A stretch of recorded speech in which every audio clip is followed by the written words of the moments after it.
El viaje que me mostró que amar no siempre es suficiente. Todavía no termino de procesar todo lo que pasó ese fin de semana. Habíamos esperado ese viaje a Barcelona con ilusión desde febrero, como un pequeño respiro que necesitábamos los dos después de meses cargados de trabajo, estudios, rutinas que nos tenían a mil. 2 días tranquilos. Comer rico. Perdernos caminando por el Born. Quizás una copa de vino viendo el atardecer en la playa de la Barceloneta. Nada complicado. Nada ambicioso. Solo estar juntos, en paz. Pero no fue paz lo que encontré. Fue agotamiento. Del emocional, del que te deja el cuerpo presente pero la mente saturada, pidiendo silencio. Y lo peor de todo es que empezó antes de subirnos al avión. Llegamos con tiempo al aeropuerto, como siempre. Yo estaba de buen humor, haciendo chistes tontos mientras esperábamos en la fila del mostrador. Camila, en cambio, ya venía rara. Callada. A ratos parecía que sonreía forzada y a otros simplemente me ignoraba. Pensé que tal vez estaba cansada, que se le pasaría cuando estuviéramos instalados allá.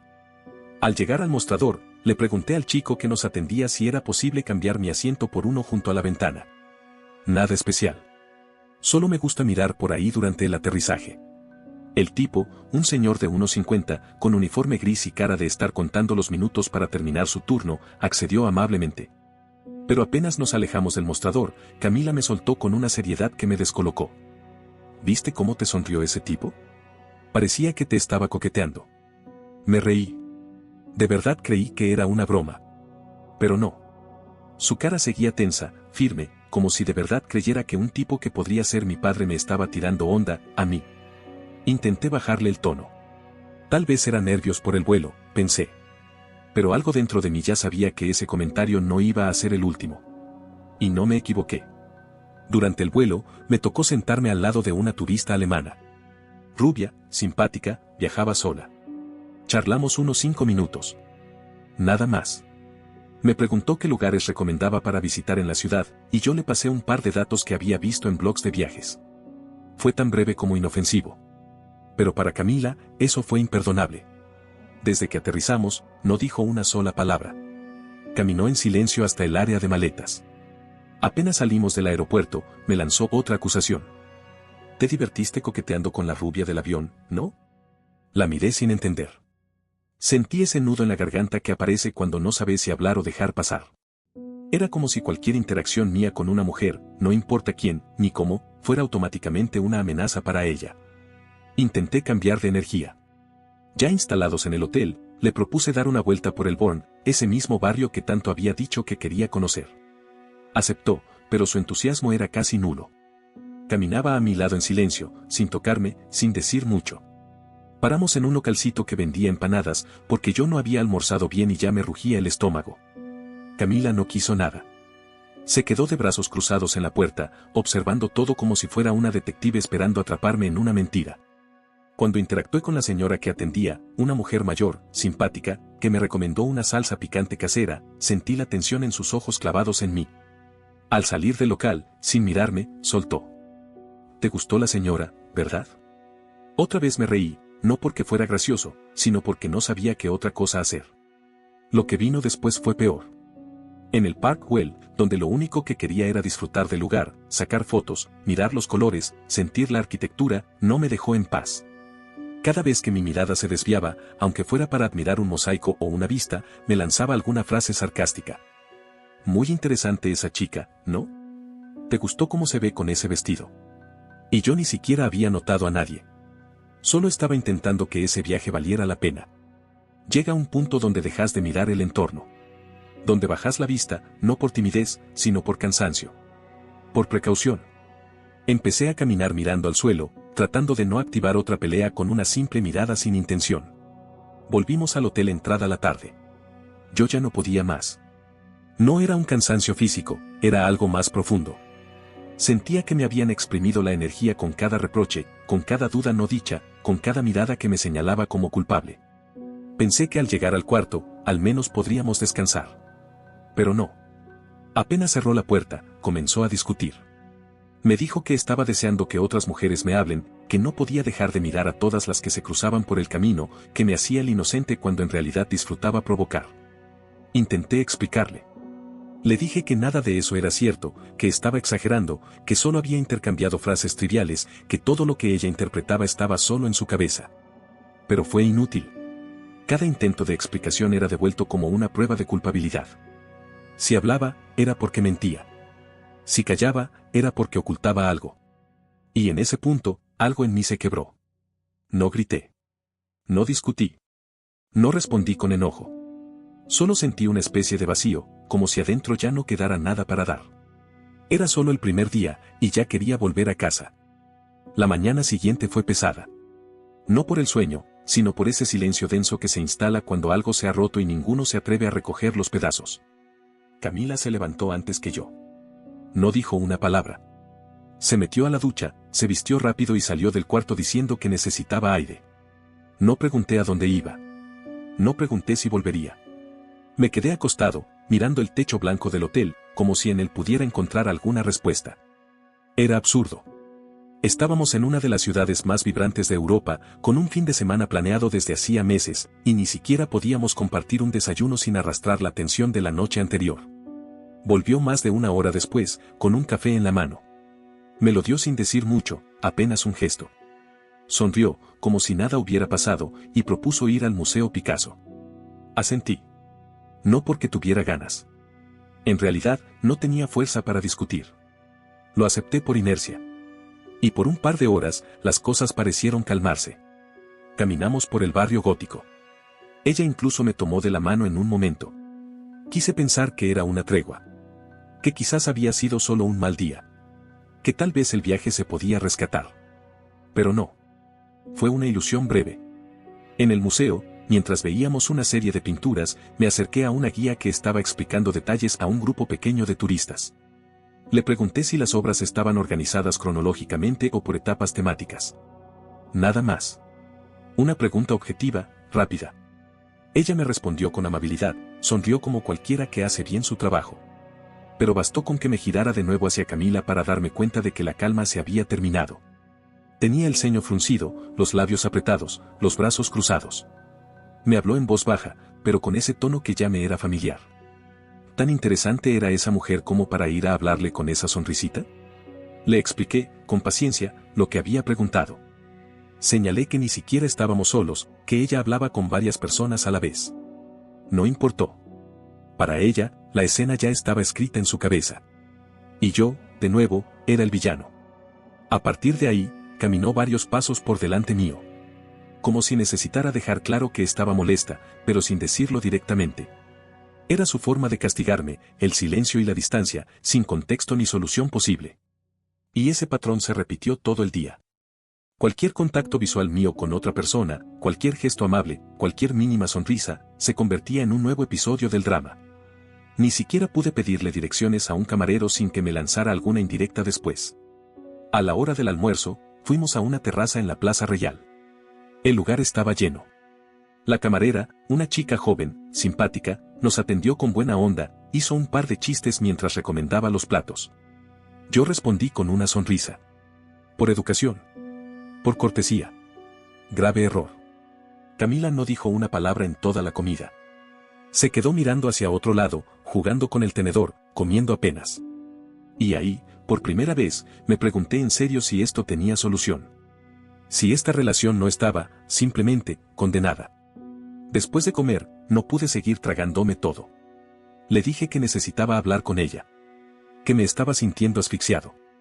Que ya no podía ni respirar sin sentirme observado. Que no podía pasarme el día cuidando donde miro, cómo hablo, con quién interactúo.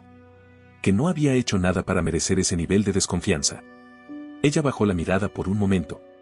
Pero en vez de responderme, cambió de tema.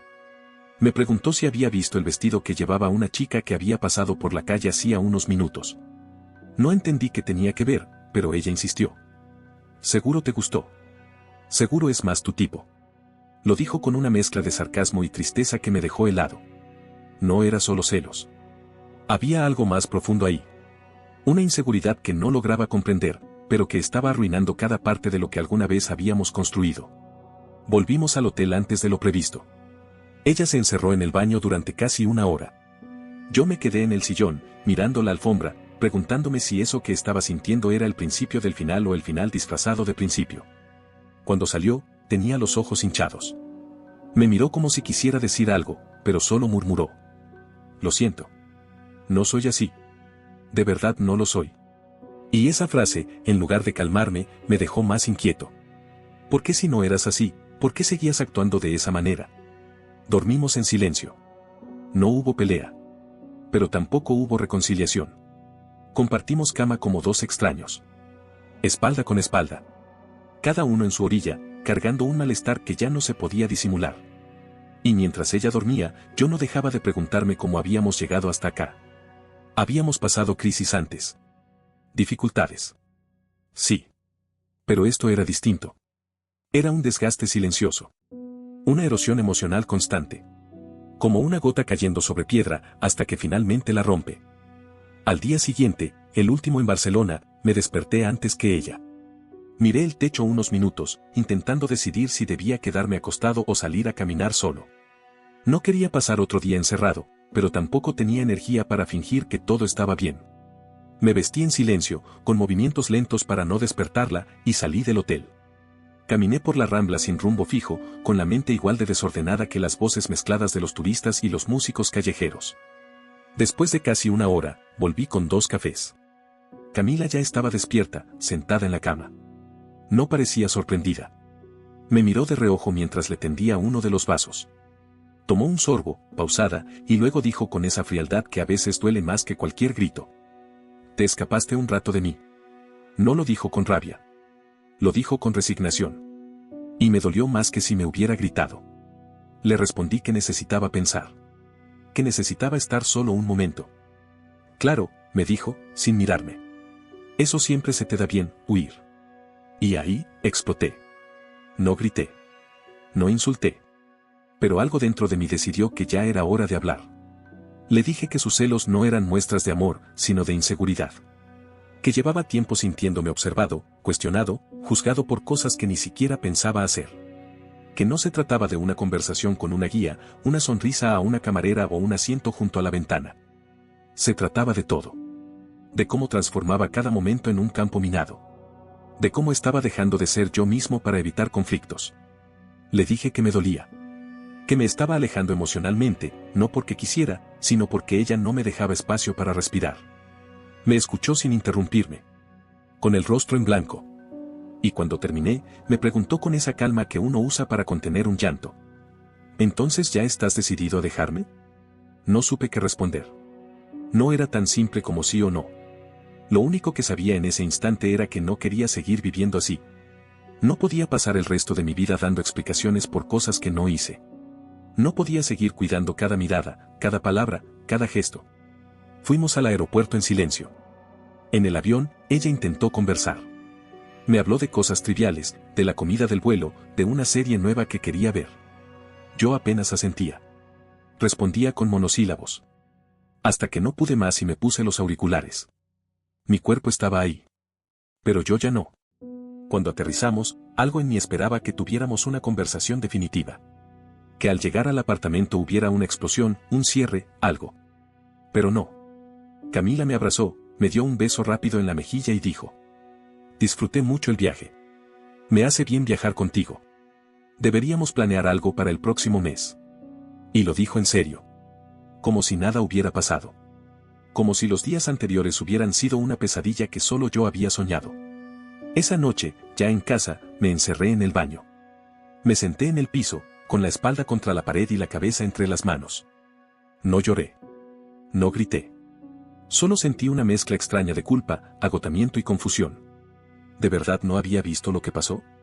¿O lo había visto, y simplemente había decidido ignorarlo? Recordé una charla vieja con un amigo, una frase que me resonó esa noche como nunca. Hay personas que no te hieren porque quieran, sino porque no saben vivir de otra forma. Y por primera vez, empecé a considerar si el problema no era solo de ella, sino mío también, por quedarme. Los días siguientes fueron raros. Silenciosos. Volví a mi rutina. Clases, entrenamientos, horas frente al computador. Pero algo había cambiado. No era rabia lo que sentía. Era desconexión. Respondía a sus mensajes. Salía con ella si lo proponía. pero todo me parecía mecánico. Cada dónde estás, o con quién estás, ya no me incomodaba, me repelía. Era como si me estuvieran pidiendo justificar mi existencia. Y lo más extraño era que, en apariencia, todo volvió a la normalidad. Camila se mostraba más dulce, más cariñosa, más atenta. Propuso hacer una cena con amigos, incluso habló de ir a una obra de teatro. Pero nada de eso me llegaba. Todo me sonaba ensayado, forzado. Como si estuviera interpretando el papel de la novia ideal, esperando que yo olvidara Barcelona. Y lo intenté. Te juro que lo intenté. Pero ya no confiaba. Cada sonrisa suya me parecía una estrategia. Cada caricia, una forma de tapar la grieta. Y yo ya no quería tapar nada. Yo quería entender si aún tenía sentido quedarme. Entonces llegó la invitación a ese otro viaje. Un fin de semana largo con sus padres, en una casa alquilada en el norte. Camila me lo planteó como una gran oportunidad para reconectar. Yo no supe decirle que no. Le dije que lo pensaría. Pero apenas colgué el teléfono, sentí ese nudo en el estómago. No era miedo. Era agotamiento anticipado. Sabía lo que implicaba estar con su familia. Filtros constantes. Sonrisas medidas. Control disfrazado de normalidad. No quería eso. Pero más que no quererlo, sentí que no podía soportarlo otra vez sin estallar. Unos días después, fui a casa de Luciana, su mejor amiga. No sabía exactamente qué buscaba. Una opinión más objetiva, tal vez. Algo que no saliera de mi propio torbellino mental. Ella me abrió con una expresión que lo decía todo. Como si ya supiera por qué estaba ahí. No hizo falta mucha introducción. Le conté todo. Desde lo que pasó en Barcelona hasta lo que había venido sintiendo después. Luciana me escuchó en silencio, con los brazos cruzados, sin interrumpirme ni una vez. Cuando terminé, se quedó callada unos segundos. Luego me soltó una frase que todavía me retumba. No es la primera vez que lo hace. Solo que tú eres el primero que se atreve a decírselo. Me quedé helado. Le pregunté qué quería decir con eso. Me explicó que Camila siempre había tenido conductas posesivas. Incluso con sus amigas. Que se enojaba si hacían planes sin avisarle, si no le contestaban de inmediato, si no la incluían en todo. Con su ex, según me contó, fue igual. Control, celos, reclamos constantes. Pero nadie decía nada. Por miedo. Porque sabían que si la enfrentaban, se derrumbaba. Tiene una forma de hacerte sentir culpable incluso cuando no hiciste nada, me dijo. Y fue como si de pronto, todo encajara. No estaba loco. No estaba exagerando. Lo que sentía desde hacía meses no era producto de mi imaginación. Volví a casa con una mezcla extraña. Alivio por sentirme validado, y tristeza por confirmar que esto no era una crisis pasajera. Era un patrón. Y yo había quedado atrapado en él. Pasaron algunos días. Llenos de dudas. Pensé en cortar de una vez. Pensé en hablar otra vez. En darle otra oportunidad. Pero cada vez que intentaba imaginarme quedándome, la respuesta era siempre la misma, ya no era yo. Me había convertido en una versión editada de mí mismo. Una versión que no opinaba demasiado, que evitaba mirar, que callaba para no detonar conflictos. Y eso no es amor. Así que decidí hablar con ella. Le pedí que viniera a casa una tarde, sin rodeos. Preparé todo para que fuera un momento tranquilo, sin interrupciones. Cuando llegó, lo supo de inmediato. No sé si fue mi cara, el tono de mi voz, o el silencio entre los dos. Se sentó en el sofá. Yo también. Tomé aire y empecé a hablar. Le dije que estaba agotado. Que la relación me había drenado. Que vivía sintiéndome culpable por cosas que no hacía, ni deseaba. Que no podía seguir en una dinámica donde todo era sospecha, juicio, duda. Que no la acusaba, pero que tampoco podía seguir. Ella no reaccionó al principio. Solo me miró, en silencio. Como si todavía no creyera que fuera en serio. Cuando notó que no había marcha atrás, la rabia apareció. Me preguntó si había alguien más. Me acusó de inventar todo para irme sin quedar como el malo. Me dolió. Porque no entendía nada. Le juré que no era eso. Que no se trataba de otra persona. Se trataba de mí. De mi paz. De poder respirar. Y por primera vez, le dije que no quería salvarla. Que ya no podía cargar con eso. Entonces lloró. Pero no fue un llanto desgarrado.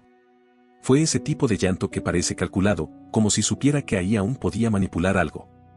Me dijo que todo era su culpa, pero en el mismo aliento me culpó a mí por no tener más paciencia. Por no haber esperado. Por no haberla ayudado. Que ella sabía que tenía problemas, pero que esperaba que yo fuera quien la ayudara a salir de eso. Que yo había prometido estar a su lado. Que me rendía muy fácil. Me quedé callado. No sabía si consolarla o mantenerme firme. Elegí lo segundo. Porque esa duda, esa culpa que intentaba sembrar en mí, era el centro del problema. Yo no era responsable de su sanación. No podía seguir ocupando ese lugar. Me levanté. Le pedí que se tomara el tiempo que necesitara. Pero que esa noche no se quedara. No porque quisiera herirla, sino porque sabía que si compartíamos una cena, una cama, una despedida lenta, yo iba a ceder. Y no iba a ayudar a ninguno de los dos. Ella no dijo nada. Se levantó despacio. Agarró sus cosas. Antes de salir, me miró una última vez. «Vas a arrepentirte», dijo. Y no sonó a amenaza. Sonó a tristeza pura. Cerró la puerta sin mirar atrás. Esa noche me costó dormir. No por la decisión, sino por el silencio que dejó. Después de 2 años de estar acompañado, de mensajes constantes, de reclamos, de costumbres compartidas, el vacío era real. No insoportable, pero inquietante. Al día siguiente, Luciana me escribió. Me dijo que Camila había estado llorando todo el día. Que le había dicho que yo la había dejado sola con sus monstruos. Le respondí lo único que podía. Nadie puede pelear contra monstruos que no acepta que existen. Durante la semana siguiente, hubo intentos de contacto. Un mensaje. Una llamada perdida. Una nota dejada en la entrada de mi edificio. No respondí. No por orgullo. No por castigo. Sino porque entendí que si abría aunque fuera una rendija, íbamos a terminar otra vez en el mismo lugar. Yo no quería salvarla. Yo quería dejar de ahogarme. El silencio duró casi 10 días. 10 días sin mensajes, sin llamadas, sin indirectas a través de amigos. Fue raro. No por su ausencia, sino por lo que reveló en mí. Que la paz que tanto había extrañado no tardó en instalarse una vez que ella dejó de estar. Dormía mejor. No sentía ese peso en la nuca. Mis pensamientos ya no giraban en torno a explicaciones o prevenciones. Volví a leer sin interrupciones. A entrenar sin revisar el teléfono cada media hora. A salir con amigos sin sentirme observado desde lejos. Pero, como suele pasar, la calma no duró. Una noche, recibí un mensaje inesperado. Era de su número, pero el tono era distinto.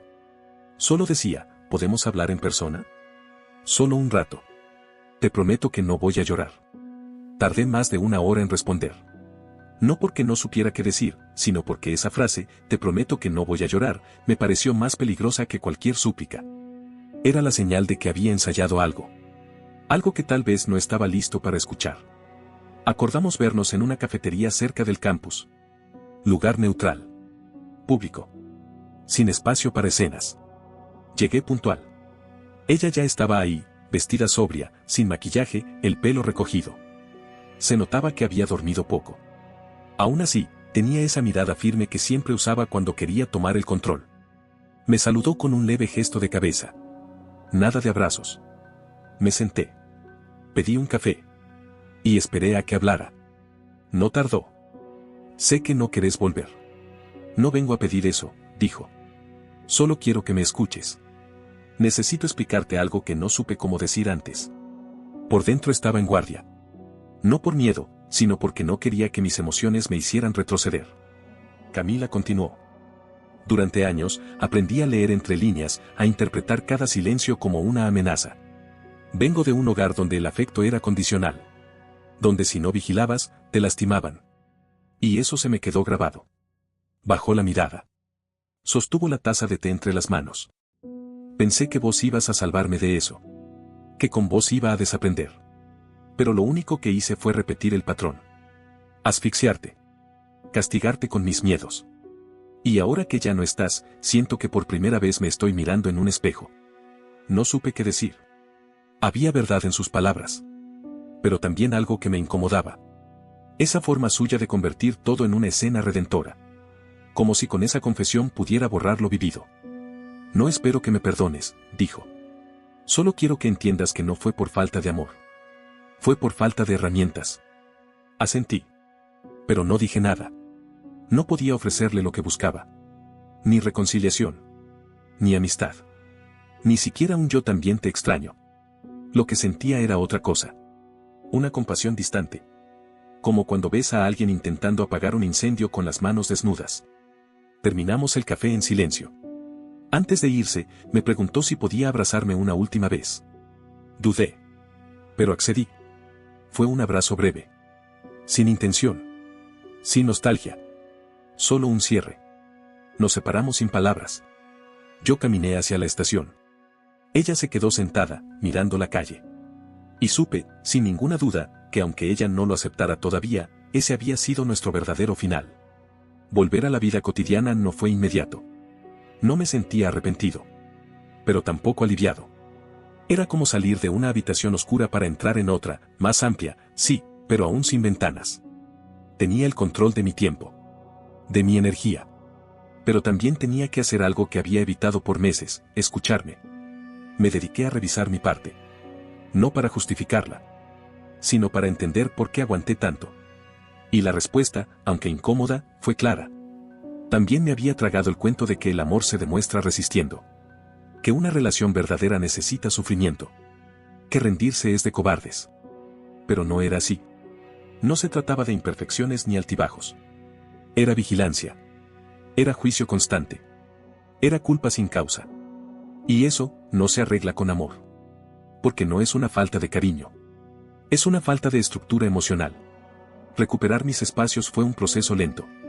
Volver a salir sin revisar el teléfono. Estudiar sin pensar si había dejado un mensaje sin responder. Hablar con alguien sin sentir que tendría que justificarlo después. Parecen cosas pequeñas, pero cuando las perdés durante tanto tiempo, reaprenderlas se siente como sanar. ¿Tuve dudas? Sí. Me pregunté si fui muy duro. También. Pero entonces empezaron a pasar cosas que me dieron pistas. Una tarde salí a comer con compañeros de clase. Risas, chistes, planes para el verano. Y por primera vez no sentí que estaba haciendo algo mal. No había culpa. No había tensión. Era libertad. Otra vez, entrenando, una chica conocida se me acercó y me invitó a una salida en grupo. Acepté. No porque me interesara a ella, sino porque ya no tenía que justificar nada. Esa fue la señal más clara. Ya no tenía miedo de existir siendo yo mismo. Sí, pensé en ella después. No se borran 2 años de un plumazo. Ciertos lugares, ciertas canciones, ciertas fotos, aún me la traen a la memoria. Pero ya no hay dolor. Hay distancia. Y, con el tiempo, incluso un poco de gratitud. Porque gracias a todo lo que pasó, entendí que no todo lo que duele es amor. Y no todo lo que se rompe necesita ser arreglado. Hace unas semanas, me la crucé en un parque. Ella con unas amigas. Yo con unos compañeros de la U. Nos miramos 2 segundos.